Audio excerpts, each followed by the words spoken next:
Je veux toujours prier. Pour ma maison, je veux toujours prier. Pour mon travail, je veux toujours prier. Je veux toujours prier. Prier pour mon église, je veux toujours prier. Je veux toujours prier. Je veux toujours prier. Je veux toujours prier. Oh, espère. Opération sur la brèche, la force dans la prière. La force dans la prière. Opération sur la brèche, la force dans la prière. Alléluia.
Alléluia. Alléluia. Est-ce qu'il y a ce matin un peuple racheté de l'Éternel? Est-ce qu'il y a un peuple qui croit que Jésus est ressuscité? Que Jésus est sorti du tombeau? Il est l'alpha et l'oméga, le Dieu que nous prions chaque matin. Il est le Dieu grand, il est le Dieu redoutable. Il est le Dieu qui a le nom le plus puissant. Devant le nom de Jésus, tout genou fléchit dans le ciel, sur la terre et sous la terre. La sirène des eaux ne peut rien devant Jésus. La sorcellerie ne peut rien devant Jésus. Les puissants des ténèbres, ils ne peuvent rien parce que Jésus est grand, Jésus est bon, Jésus est fidèle. Dis à ton voisin, Jésus est bon. Que le Seigneur vous bénisse. Nous sommes venus pour rendre grâce à Dieu pour tout ce qu'il a fait pour nous tout au long de l'année 2018. Veuillez vous asseoir. Nous voulons saluer tous ceux qui nous suivent à partir de l'Europe, de la France, de l'Allemagne. Tous ceux qui nous suivent en France, il faut les saluer. Tous ceux qui nous suivent aux États-Unis, tous ceux qui nous suivent au Canada, tous ceux qui nous suivent en Italie, tous les amis de la radio en France, vous qui nous suivez partout dans le monde, que le Seigneur vous bénisse. Nous sommes en communion avec vous. Alléluia. Nous remercions le Seigneur pour l'Église Assemblée de Dieu qui nous accueille. Pasteur, merci beaucoup. Saluez le pasteur Yayevet et tous les conseils pour l'accueil. On va acclamer l'Église Assemblée de Dieu.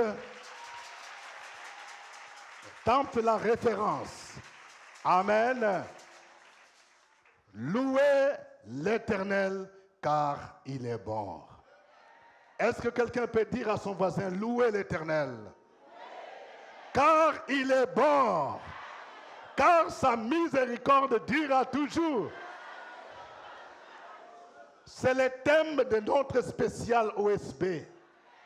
d'action de grâce de cette année, tiré de Psaume 136, verset 1.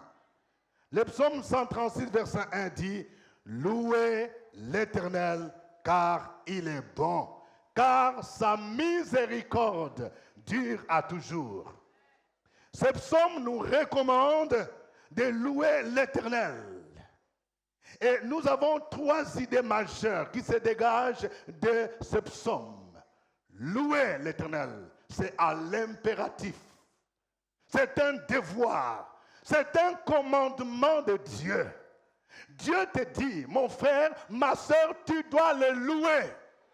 Notre ministère n'est pas un ministère de pleurer. Je refuse de pleurer parce que le Seigneur ne m'a pas envoyé pour pleurer. Le Seigneur ne m'a pas envoyé pour te lamenter. Non, je suis là pour glorifier le Seigneur. Je suis là pour louer. Je suis venu dire à quelqu'un, Dieu ne t'a pas donné un vêtement de deuil, mais il veut que tu portes un vêtement de louange. Je refuse ce matin de porter l'habit de deuil. Je déchire l'habit de deuil. Dis, je déchire l'habit de deuil. Et ce matin, je porte un vêtement de louange. Je suis venu pour louer mon Dieu. Je suis venu louer celui qui s'appelle l'Éternel. Celui qui s'appelle Yahvé Sabaoth, l'Éternel des armées. Je suis venu louer celui qui s'appelle El Gibor, le Dieu puissant et fort. Je suis venu louer celui qui s'appelle El Shaddai, le Dieu de toute possibilité, le Dieu qui appelle à l'existence des choses qui ne sont point comme si elles étaient. C'est ce Dieu-là que nous sommes venus louer. C'est ce Dieu-là que nous invoquons chaque matin à OSB, parce que c'est un Dieu vivant, un Dieu réel. Alléluia. Louer l'Éternel, c'est un commandement. Nous ne louons pas n'importe qui. Nous louons celui qui s'appelle l'Éternel, Yahvé, le vrai Dieu, le Dieu qui a créé les cieux et la terre. La Bible dit, il appelle à l'existence des choses qui ne sont point comme si elles étaient. Nous ne louons pas le Dieu des eaux. Quelqu'un a dit, c'est dépassé. Nous ne louons pas le Dieu des idoles. La Bible nous dit que tous les dieux des peuples sont des idoles. Je ne comprends pas ceux qui aujourd'hui, au XXIe siècle, continuent encore à se prosterner devant des bois, devant l'eau. Je n'ai pas besoin d'aller invoquer la sirène des eaux pour avoir l'onction. Je n'ai pas besoin de vendre l'huile qui vient quelque part pour avoir l'onction, pour avoir la puissance, pour avoir la bénédiction. Je n'ai pas besoin d'aller immoler les offrandes. Je n'ai pas besoin d'aller immoler les cabris. Je n'ai pas besoin d'aller immoler les taureaux. Parce que quand Jésus est mort, il a dit, tout est accompli. Mais moi, je suis là pour louer le vrai Dieu, le Dieu véritable, Jésus de Nazareth. La Bible déclare que Dieu l'a souverainement élevé. Il lui a donné le nom qui est au-dessus de tout nom. Et devant le nom de Jésus, tout genou fléchit dans les cieux, sur la terre et sous la terre. Et toute langue confessera que Jésus est Seigneur, à la gloire de Dieu. Louez l'Éternel, car il est bon. Je voudrais que chacun de vous réalise la bonté de Dieu. Dieu est bon. La bonté, c'est cette qualité divine de chercher à nous faire du bien. Dieu ne peut jamais te faire du mal. Il est bon. C'est-à-dire, il veut ton bonheur. Il dit, je connais des projets que j'ai formés pour toi. Projets de paix et non de malheur. Celui qui a les projets de malheur, c'est quelqu'un d'autre, c'est Satan. Mais Dieu, il a des projets de paix et non de malheur, parce qu'il est bon. La Bible nous dit que les bontés de l'Éternel ne sont pas épuisées. Ses compassions ne sont pas à leur terme. Elles se renouvellent chaque matin. C'est-à-dire, chaque matin, les bontés de Dieu se renouvellent. Dans les bontés de Dieu, il y a quoi? Dans les bontés de Dieu, il y a la santé. Même quand tu es malade, le matin, quand je viens devant le trône de Dieu, je commence ma prière avec OSB, il y a les bontés de Dieu qui se renouvellent. Dans le stock de Dieu, les bontés de Dieu ne sont pas épuisées. Dans les bontés de Dieu, il y a le mariage. Dans les bontés de Dieu, il y a l'élévation. Dans les bontés de Dieu, il y a l'argent. Dans les bontés de Dieu, il y a le des diplômes. Les bontés de l'Éternel ne sont pas épuisées. Je suis venu dire à quelqu'un ce matin, peut-être que tu es désespéré. Tu te dis que je suis en retard. Il n'y a pas de retard avec Jésus. Dis à ton voisin, tu n'es pas en retard. Tu n'es pas en retard. Les bontés de Dieu ne sont pas épuisées. Même si toi tu attends le mariage depuis longtemps, il y a un fiancé qui t'a déçu, une fiancée qui t'a déçu. Oui, les bontés de Dieu ne sont pas épuisées. Si tu as eu des déceptions dans ta vie, c'est que ce n'était pas ta pointure. Ce n'était pas ta pointure. Lorsque je chausse 38 et que je vais prendre la chaussure 36, je suis en train de forcer. Dis à ton voisin, ce n'est pas ta pointure. En 2018, tu auras ta pointure. Car les bontés de Dieu ne sont pas épuisées. Ses compassions ne sont pas à leur terme. Elles se renouvellent chaque matin. Même si tu as perdu ton emploi, il faut te dire, les emplois de Dieu ne sont pas épuisés. Lorsque tu as perdu quelque chose, Dieu va te renouveler ce qui est meilleur. Ce qui est meilleur. Les terrains de l'Éternel ne sont pas épuisés. Même si tu as un problème de terrain, je vais dire que 2018, le Seigneur te donnera un terrain meilleur. Te donnera une maison meilleure. Car les bontés de l'Éternel ne sont pas épuisées. Il y a de la place pour tout le monde au ciel. Car ses bontés se renouvellent chaque matin. C'est pourquoi lorsque tu comprends que les bontés de Dieu se renouvellent chaque matin, avant que je ne commence ma journée, je viens d'abord devant le trône de Dieu pour puiser ses bontés. Parce que chaque matin, ces bontés-là, lorsque je suis malade, je viens devant le trône de Dieu. Je dis, Seigneur, je viens puiser tes bontés. Je viens puiser ta guérison au nom de Jésus. Lorsque je suis troublé, tu n'as plus la joie, tu n'as plus la paix. Le matin, tu te réveilles, tu viens devant le trône de Dieu. Tu commences ta journée avec OSB et le Seigneur te renouvelle. Il te donne la joie. La Bible déclare, quand on tourne vers lui les regards, on est rayonnant de joie. Louez l'Éternel car il est bon. Tu ne dois pas toujours penser à la misère. Écoutez ce que Lamentation dit. Lamentation 3, verset 19 à 23. Quand je pense à ma détresse et à ma misère, à l'absinthe et au poison, quand mon âme s'en souvient, elle est abattue au-dedans de moi. Mais voici ce que je veux repasser à mon cœur, ce qui me donnera de l'espérance. Les bontés de l'Éternel ne sont pas épuisées, ses compassions ne sont pas à leur terme, elles se renouvellent chaque matin. Oh, que ta fidélité est grande. Je suis venu dire à quelqu'un, peut-être que l'année 2017 a été une année d'épreuve pour toi. Je vais te dire une chose. Le diable veut te montrer toujours les tableaux de ce qui n'a pas marché. Tu te poses la question, pourquoi tu as perdu un être cher? Dieu est souverain. Même pendant les funérailles, Dieu a manifesté sa bonté. Parce que ce que tu as vécu là, le diable voulait que le pire arrive. Mais Dieu a renversé la situation. Le diable veut toujours que tu puisses penser à la sorcellerie dans ta famille. Dans ma famille, il y a trop de sorciers à Sinematali, trop de sorciers à Divo, trop de sorciers à Bengourou, trop de sorciers à Katiola. Écoute-moi bien, dans toutes les familles, il y a les sorcières. Mais cesse toujours de penser aux sorciers, mais vois la gloire de Dieu, vois la puissance de Dieu. Ce n'est pas pour rien que Dieu t'a positionné dans cette famille. Dieu t'a positionné dans cette famille comme une lumière qui doit briller. Et à partir de toi, ceux qui sont dans la sorcellerie, ils reconnaîtront qu'il y a un Dieu qui est puissant, un Dieu qui est grand. Ils verront la gloire de Dieu. Ils vont changer d'avis. Ils vont se convertir. Ils vont te faire la guerre, mais ils ne te vaincront pas. Ils t'ont fait la guerre. Ils croyaient que tu allais mourir. Ils croyaient que tu allais mourir et que tu n'allais pas finir cette année. Mais l'Éternel, il a renversé leurs projets. Il a renversé leurs plans. Parce que le Seigneur t'a choisi. Il t'a positionné dans cette famille parce qu'il t'a positionné pour une mission. N'aie pas peur. Cesse toujours de pleurer, de regarder la sorcellerie.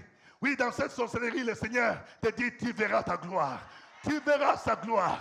Au lieu de regarder ce qui est négatif, au lieu de considérer toujours tes échecs, au lieu de considérer comment tu as perdu tes terrains, regarde aux bontés de Dieu. Regarde les bontés de Dieu. C'est pourquoi il a dit, quand je pense à ma détresse, il faut cesser de penser à ta détresse. Il faut cesser de penser à ce qui s'est passé en 2010, à ce qui s'est passé en 2011. Il faut cesser de penser aux déceptions que tu as connues. Il faut cesser de penser comment ton mari t'a abandonné, comment cet homme t'a abandonné. Le Seigneur te dit, les bontés de l'Éternel ne sont pas épuisées. Ses compassions ne sont pas à leur terme. Elles se renouvellent chaque matin. Le Seigneur va te donner le double ou le triple de tout ce que tu as perdu. Parce que ces bontés ne sont pas épuisées. Nous sommes là ce matin pour contempler les bontés de Dieu. Nous sommes là ce matin pour reconnaître que Dieu est bon. Il nous fait du bien. Il fait de grandes choses. C'est un Dieu fidèle. Quand il te donne des promesses, ces promesses s'accompliront. C'est pourquoi il dit, écris cette prophétie afin qu'on la lise couramment. Car le temps de son accomplissement est arrivé. Si elle tarde, attends-la. Car mon juste vivra par la foi. Louez l'Éternel, car il est bon. Ses bontés ne sont pas épuisées. La troisième chose que ce psaume nous enseigne, c'est que la bonté et la miséricorde de Dieu marchent toujours ensemble. Quelqu'un dit la miséricorde. La bonté et la miséricorde marchent ensemble. C'est pourquoi il est dit, louez l'Éternel, car il est bon, car sa miséricorde dure à toujours. Dieu ne peut pas dire que je suis fatigué de tes problèmes.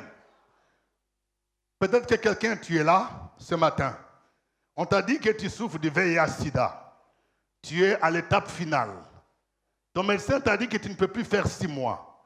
Moi, je vais déclarer que Jésus-Christ, le médecin, il va te dire que tu peux vivre encore 5 ans.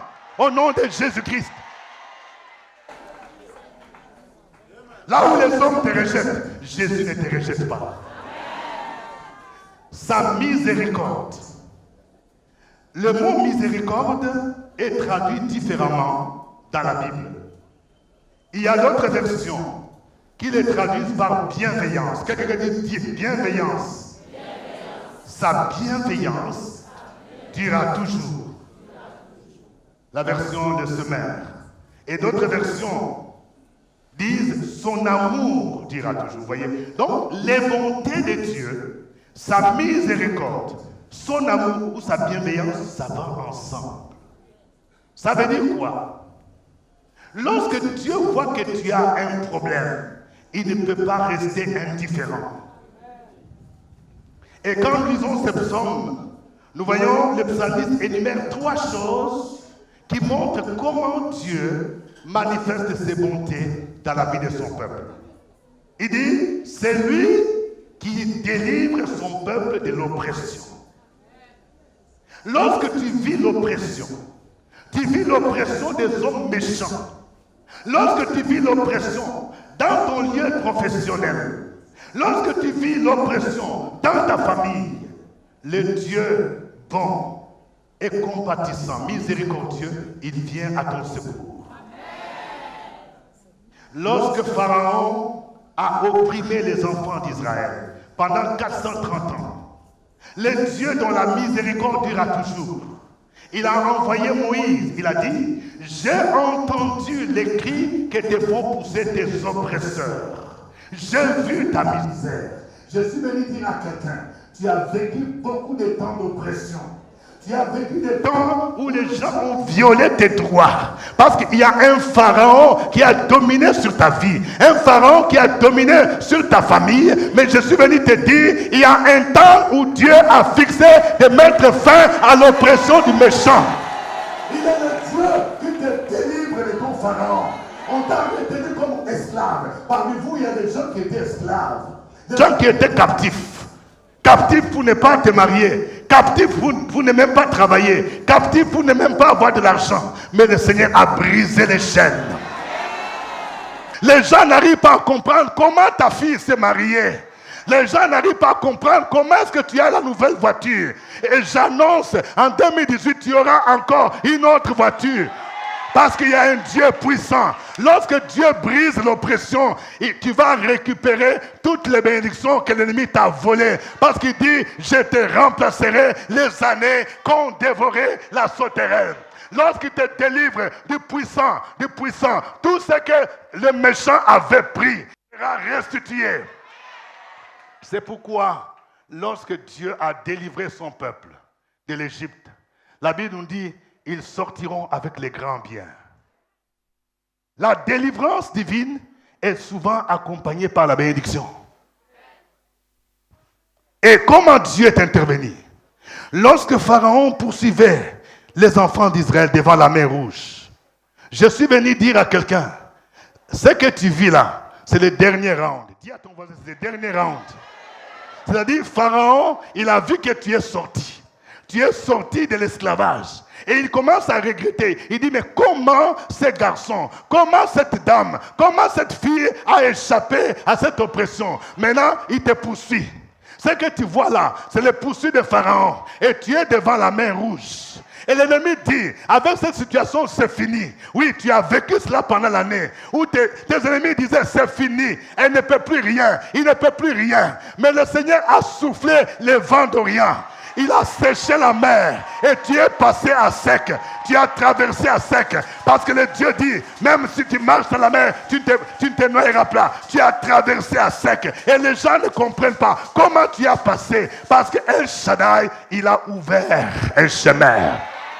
Là où les gens ne peuvent pas passer, pour toi, le Seigneur a ouvert un chemin. Il a dit, j'ai mis devant toi une porte ouverte que personne ne peut fermer. Je suis venu dire à quelqu'un, ce matin, le Seigneur dit, les portes sont déjà ouvertes. J'ai mis devant toi une porte ouverte. Quelqu'un dit, je vais traverser, je vais traverser, je vais traverser avec Jésus, je vais traverser le chômage, je vais traverser la maladie, je vais traverser l'échec. Je suis venu dire à une jeune fille, ça fait des années et on t'a opprimé par la sirène des eaux. Le Seigneur te dit, aujourd'hui, je mets fin à ton oppression. Pour que tu entres dans le mariage. On a bloqué ton mariage. Dans toute ta famille, les gens ne se marient pas. Mais ton mariage sera le premier mariage qui sera un grand témoignage. Les gens verront la puissance divine. Ils verront la gloire divine. Ils verront la bonté de Dieu. Ils verront la miséricorde de Dieu. Sa miséricorde durera toujours. Il y a des combats que le Seigneur permet pour que sa gloire se manifeste. C'est Dieu lui-même qui a endurci le cœur de Pharaon pour poursuivre les enfants d'Israël. Dis à ton voisin, est-ce que tu as entendu? Le Pharaon qui te poursuit là, Dieu lui-même permet qu'il te poursuive. Parce qu'il a dit aux enfants d'Israël, les Égyptiens que vous voyez maintenant, vous ne les verrez plus jamais. Et pour en finir avec Pharaon, il fallait l'amener à la mer Rouge. C'est ce que tu as vécu. C'est ce que le Seigneur veut faire. La mer Rouge. Les Égyptiens que tu as vus pendant l'année 2017, l'année 2018, tu ne les verras plus jamais. La sorcellerie qui a détruit la famille pour livrer les gens à la mort, qui a fatigué de ta famille. Dans l'année 2018, le Seigneur dit, tu ne la verras plus jamais. Les échecs que tu as vécus pendant l'année 2017, tu ne les verras plus jamais. La sirène des eaux, l'esprit de mari de nuit, des femmes de nuit qui te fatiguaient, tu ne le verras plus jamais. Je suis venu dire à une maman, une vieille, écoute-moi bien, ton mari est captif entre les mains d'une fille qui a fait médicament. Mais je vais déclarer que 2018, ton mari va être libéré. Il va être libéré. Il sortira. Tu vas récupérer ton mariage. Quelqu'un dit, je récupère mon mari, je récupère mon mariage. Et l'année 2018, tu témoigneras, tu sauras qu'il y a un Dieu qui délivre de l'oppression. Ce n'est pas normal que cet homme avec qui vous vous êtes marié, quand vous n'aviez que 25 ans, 30 ans, aujourd'hui qu'il est béni, ce n'est pas normal qu'il soit des petites filles qui jouissent maintenant de la maison, qui jouissent de la voiture. Le Seigneur te dit, femme, je vais te réhabiliter l'année 2018 parce que ma miséricorde dure à toujours. Après avoir délivré Israël, le Seigneur a conduit son peuple dans le désert. Alléluia. Quelqu'un dit dans le désert. Les bontés de Dieu se manifestent aussi dans le désert. Regardez bien. Les grands miracles que Dieu a opérés, c'était souvent dans le désert. Le désert représente pour nous des moments d'épreuve. Avant d'entrer dans la gloire, il y a d'abord le désert. Dis à ton voisin, tu as entendu, non? Il y a des gens qui sont pressés. Il y a des gens qui pensaient que lorsqu'Israël quitte l'Égypte, il fait un pas, il entre en Canaan. Quelqu'un dit, ce n'est pas comme ça. Même Jésus-Christ, le Fils de Dieu, avant d'entrer dans la gloire, il est passé par la croix. C'est pourquoi il a dit, si quelqu'un veut venir après moi, qu'il renonce à lui-même, qu'il se charge chaque jour de la croix et qu'il me suive. Donc, les grandes bénédictions sont précédées de grandes épreuves. Quand tu vois qu'il y a des épreuves qui commencent à se succéder, il faut dire que c'est un signe que la gloire de Dieu va se manifester dans ta vie. Lorsque Joseph a connu des combats dans sa famille, ses membres de famille croyaient qu'en le vendant, ils allaient en finir avec Joseph. Mais sans le savoir, ils étaient en train de propulser Joseph vers la gloire. Dans le désert, Dieu manifeste sa bonté. Vous vous rendez compte? Pendant 40 ans, le Seigneur dit à son peuple dans Deutéronome chapitre 8, « Souviens-toi de ces 40 années que l'Éternel t'a fait passer dans le désert. Ton vêtement ne s'est point usé. » Je ne sais pas si quelqu'un a un habit qui peut faire 40 ans. Il y a des gens qui ont pagne là. Quand tu as lavé 2 fois même, je dis ça ne peut même pas faire 6 mois. Mais le miracle de Dieu a fait que pendant 40 ans, les vêtements ne s'usent pas. Le miracle de Dieu fait que pendant même que tu ne travailles pas, tu es chômeur, mais tu es plus habillé même que les gens qui travaillent. Le miracle de Dieu fait que toi-même, pendant que tu es chômeur, la vieille, regarde le portable que tu as. Il y a même fonctionnaires qui n'ont pas ça. Ne vois-tu pas les bontés de Dieu? Dans le désert, Dieu a nourri son peuple. Il a fait descendre la manne du ciel. Moi, j'appelle ça les vita Christ, les vita célestes. Quand j'ai Jésus, même si je mange garba, avec les vita célestes, avec les garba, je serai en forme. Je suis rayonnant de joie. Parce que Jésus est à moi, le Saint-Esprit est à moi. Quand on me regarde, je suis en forme. Parce que Jésus est à moi. La Bible nous dit, celui qui est à moi est plus grand que celui qui est dans le monde. C'est dans le désert que Dieu manifeste sa puissance. C'est dans le désert que Jésus a accompli la plupart des miracles. Il a multiplié le pain et les poissons. C'est dans le désert. Donc, dans ton désert, sache que Jésus ne t'a pas abandonné.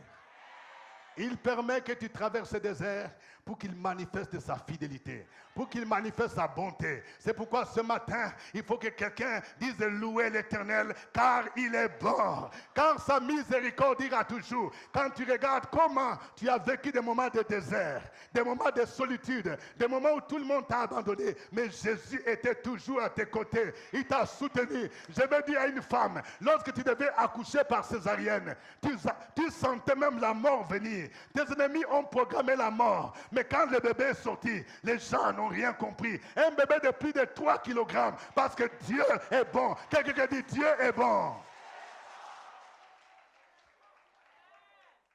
Sa bonté se manifeste aussi quand il fait entrer son peuple dans Canaan. Amen.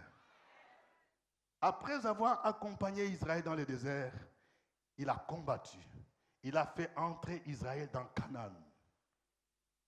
C'est pourquoi aujourd'hui, les conflits que nous voyons aujourd'hui en Israël, Quand nous voyons du point de vue de Dieu, nous comprenons que Dieu est du côté d'Israël.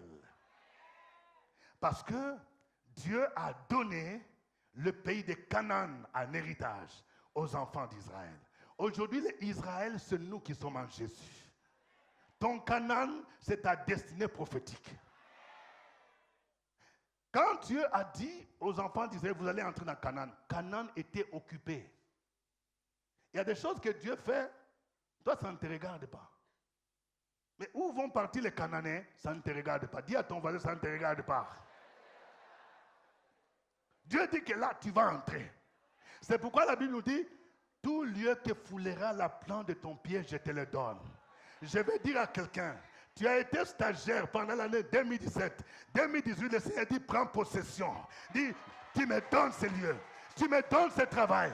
Je suis venu dire à quelqu'un, tu étais toujours en contrat à durée déterminée. 2018, comme tes pieds ont foulé, le Seigneur dit, prends possession. Tu entres en CDD. Tu prends ton embauche. Comme Dieu a donné le pays de Canaan. Quelqu'un dit, je possède.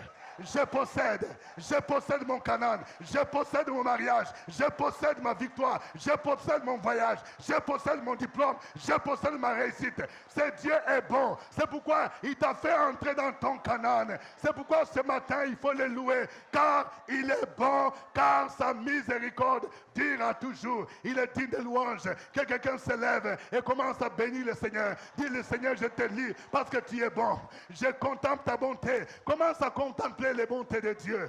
Commence à contempler les bontés de Dieu. Regarde comment il t'a gardé. Regarde comment il t'a protégé. Regarde comment il t'a délivré de l'accident. Regarde comment il t'a donné l'élévation. Regarde comment il t'a donné le travail. Il t'a donné le mariage. Regarde comment il a béni tes enfants qui ont la bourse d'études. Regarde comment il t'a donné le terrain. Il est bon. Il est bon. Élève ta voix. Commence à bénir le Seigneur. Car il est bon. Sa bonté durera toujours. Sa miséricorde durera toujours. Et ce matin, il veut encore manifester sa puissance, sa fidélité. Il est digne de louange. Oh, merci Seigneur. Gloire à toi, gloire à toi, gloire à toi. Tu es bon Seigneur. Tu es bon Seigneur. Ta bonté durera toujours. Et ta fidélité de génération en génération. Il est le Dieu de délivrance. Contemple sa délivrance. Regarde comment Dieu t'a délivré. Dans cette famille où on dit la sorcellerie, personne ne peut réussir. Mais toi, le Seigneur t'a donné les postes de cadre. Toi, le Seigneur t'a fait sortir la sorcellerie. Il a fait de toi sa servante, son serviteur. Les bontés de l'Éternel ne sont pas épuisées. Bénis le Seigneur. Acclame le roi de gloire. Acclame Jésus. Il est bon, car sa miséricorde durera toujours. Alléluia. Oh, merci Seigneur. Merci Seigneur. Alléluia. Dans cette attitude, veuillez vous asseoir. Dans cette attitude de contemplation de la bonté de Dieu.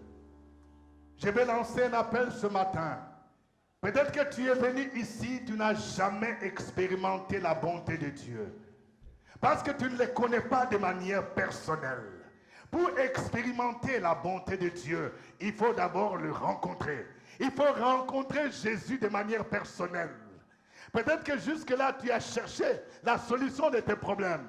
On t'a conduit même vers des marabouts. On t'a dit tu es fait de fétiches. Le Seigneur ne t'a pas envoyé sur la terre pour que tu échoues toujours. Peut-être qu'on t'a dit que dans ta famille, il y a la sorcellerie, qu'on a voulu te bouffer. Mais lorsque tu appartiens à Jésus, personne ne peut te bouffer. Peut-être que tu as cherché la solution à tes problèmes dans le monde. À cause des échecs, tu as voulu même te suicider. Le Seigneur dit, ce matin, approche-toi de lui. La Bible dit, venez à moi, vous tous qui êtes fatigués et chargés, je vous donnerai du repos. Je vais prier pour quelqu'un qui sait qu'il n'a jamais rencontré Jésus et que ce matin tu aimerais le rencontrer pour que tu expérimentes la bonté de Dieu. Tu aimerais aujourd'hui rencontrer Jésus comme Seigneur et Sauveur. Il dit, moi je me tiens à la porte et je frappe. Si quelqu'un entend ma voix et ouvre la porte, j'entrerai chez lui. Peut-être que c'est une jeune fille que tu aimes qui t'a invité. Ce n'est pas elle qui t'a invité, mais c'est Jésus qui t'a invité. Peut-être que tu es venu ici, oui, avec l'idée de pouvoir piquer le portable d'autrui. Peut-être que tu es venu ici parce que tu voulais faire du mal. Mais j'aimerais te dire que Jésus a voulu que tu sois là pour que tu le rencontres de manière personnelle. Fermons les yeux. Tout celui qui veut rencontrer Jésus, il va lever la main. Je vais prier pour lui. Pendant que les autres, nous fermons les yeux. Prions, prions, prions pour les autres. Prions. Alléluia. Que tous ceux qui aimeraient recevoir Jésus, lèvent leurs mains. Là où tu es, c'est personnel, n'aie pas honte. Lève-toi maintenant. Fais le deuxième pas. Tu vas te lever. Tu vas te lever. Alléluia, alléluia. Venez ici devant. Venez, je vais prier pour vous. Le Seigneur m'a envoyé pour toi. Il m'a envoyé pour te dire qu'il ne soit pas découragé. Là où tu as échoué avec Jésus, tu vas réussir. Là où les gens ont voulu te faire du mal, avec Jésus, tu seras protégé. Tu n'as plus besoin d'offrir de Kabylie. Peut-être qu'on t'a envoyé au village. Vous avez fait des sacrifices. Vous avez fait des libations. On t'a dit que si tu ne fais pas sacrifice, tu ne vas pas réussir dans ta vie. On t'a dit que si tu ne fais pas libation, si tu ne vas pas adorer les masques, tu ne vas pas concevoir. Non, femme, tu n'as pas besoin de faire libation. Tu n'as pas besoin de faire sacrifice. Jésus est capable de te délivrer pour que tu puisses avoir un enfant. Ta belle famille t'a dit, il faut que tu aies un garçon. Viens à Jésus. Viens à Jésus, rencontre-les. Ce que tu cherches, Jésus est capable de te donner. Mais il veut d'abord que tu lui donnes ta vie, que tu donnes ton cœur. La Bible nous dit, cherchez premièrement le royaume et la justice de Dieu, et toutes les choses vous seront données par-dessus. Ce dont tu as besoin, c'est d'abord Jésus. Le reste là viendra après. Il faut d'abord que ton âme soit sauvée. Il faut que ton cœur soit sauvé. Les choses que tu recherches là, ça vient après. Le mariage, ça peut venir après. La guérison, ça peut venir après. L'argent que tu cherches, le travail, ça peut venir après. Mais ce dont tu as besoin, c'est de Jésus de Nazareth. C'est lui le sauveur. C'est lui qui est mort sur la croix de Golgotha. La Bible dit, si tu confesses de ta bouche Jésus comme Seigneur, et si tu crois en ton cœur que Dieu l'a ressuscité des morts, tu seras sauvé. Levez vos mains. Suivez-moi dans cette prière. Seigneur Jésus, aujourd'hui, j'ai entendu ta voix. Je te demande pardon pour mes péchés. Je reconnais que tu es mort sur la croix de Golgotha pour me sauver, pour me racheter du péché, de l'esclavage. Aujourd'hui, j'ai entendu ta voix. Je te donne mon cœur. Je t'accepte comme mon Seigneur et mon Sauveur personnel. Délivre-moi des chaînes du péché. Délivre-moi des chaînes de Satan. Je vais être libre. Je vais te suivre. Merci Seigneur. Merci. Levez vos mains. Je vais prier pour vous. Alléluia. Recevez la grâce divine maintenant. Recevez la visitation de l'Esprit de Dieu maintenant. Au nom de Jésus. Je prie pour que quelqu'un qui est troublé reçoive la paix maintenant au nom de Jésus. Je prie pour quelqu'un qui fait souvent des songes bizarres. Tu n'arrives pas à dormir la nuit. Tu fais des cauchemars. Tu fais des songes des revenants, des gens qui sont morts. Que le Seigneur Jésus maintenant te visite ce matin et que tu reçoives sa puissance au nom de Jésus de Nazareth. Au nom de Jésus, Jésus te visite maintenant. Jésus te visite maintenant et tu reçois ta libération ce matin au nom de Jésus. Que les chaînes de la mort soient brisées dans ta vie. Que les chaînes de l'angoisse soient brisées dans ta vie au nom de Jésus. Que les chaînes de maladie soient brisées dans le nom de Jésus. Quelle que soit ta maladie, tu crois que maintenant Jésus te touche. Il te touche parce qu'il est puissant. Il te touche. Peut-être que tu as été livré comme esclave. Jésus est venu pour te libérer de l'esclavage. Sors de l'esclavage. Car la Bible nous dit que si donc le Fils vous a franchi, vous serez réellement libre. Sois libre au nom de Jésus. Et que désormais tu reçoives la paix que Jésus donne. Que désormais tu reçoives la liberté que Jésus te donne. Au nom de Jésus-Christ. Si on t'a attaché pour que tu ne sois pas capable de te marier, il y a des chaînes qu'on a attachées sur ta vie. Les chaînes de femmes de nuit, de maris de nuit. Je prie maintenant que ces chaînes soient brisées au nom de Jésus. Je prie maintenant au nom de Jésus que ces chaînes soient brisées, et que vous sortiez de votre cachot et que vous receviez la liberté. Oh, merci Seigneur.